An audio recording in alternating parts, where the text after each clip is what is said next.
আমাদের যে 2 মাস সময় দেওয়া হয়েছে এই 2 মাস কোনোভাবেই পর্যাপ্ত নয়। আমরা পূর্ববর্তী ডেটাগুলো আমরা বিশ্লেষণ করেছি। 35তম বিসিএস থেকে 46তম বিসিএস পর্যন্ত যে রিটেনের জন্য যে গড় সময় দেওয়া হয়েছিল এই সময়টি ছিল 8 মাস। সেইখানে 47 এবং 50তম বিসিএস এ আমরা পাচ্ছি মাত্র 2 মাস, 2 মাসেরও কম 58 দিন। তো একই সিলেবাসে আমাদের পরীক্ষা দিতে হবে কিন্তু সময় দেওয়া হবে 1/4 সময়। এটা কিভাবে যৌক্তিক, এটা কিভাবে লেভেল প্লেইং ফিল্ড এটা ক্রিয়েট করছে?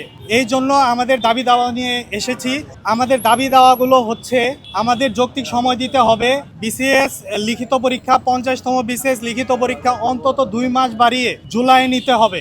এবং আমাদের দ্বিতীয় দাবি হচ্ছে শুধু 50তম নয়, 51তম বিসিএস এবং পরবর্তী যত বিসিএস আছে সবগুলো বিসিএস একটি সুনির্দিষ্ট এবং সুশৃঙ্খল কাঠামো তৈরি করে, রোডম্যাপ তৈরি করে প্রত্যেক বিসিএস এ 4 মাস সময় দিতে হবে। এই সময়ের মধ্যে পরীক্ষা নিতে হবে। এবং আমাদের যেসব কর্মসূচিগুলো আমরা দিয়েছি, আমরা যেহেতু বিসিএস লিখিত পরীক্ষা সিভিল সার্ভিসে জয়েন করার জন্য আমরা আশাবাদী বা আমরা প্রস্তুতি গ্রহণ করছি। আমরা চেয়েছি আমরা কোনো কঠোর কর্মসূচি দিব না। রাষ্ট্রের কোনো ক্ষতি হয় বা কোনো জনভোগান্তি হয় সেজন্য কোনো কঠোর কর্মসূচি দিব না। এই জন্য আমরা গত 1 মার্চ পিএসসি বরাবর একটি স্মারকলিপি দিয়েছি যাতে আমাদের যৌক্তিক সময় দেওয়া হয় এবং এই আমাদের কারণগুলো দিয়ে। কিন্তু সেটি আমরা এতদিন পর্যন্ত শুধু শান্তিপূর্ণ এবং প্রসিডিউরাল ম্যাটারগুলো আমরা মেনটেন করেছি।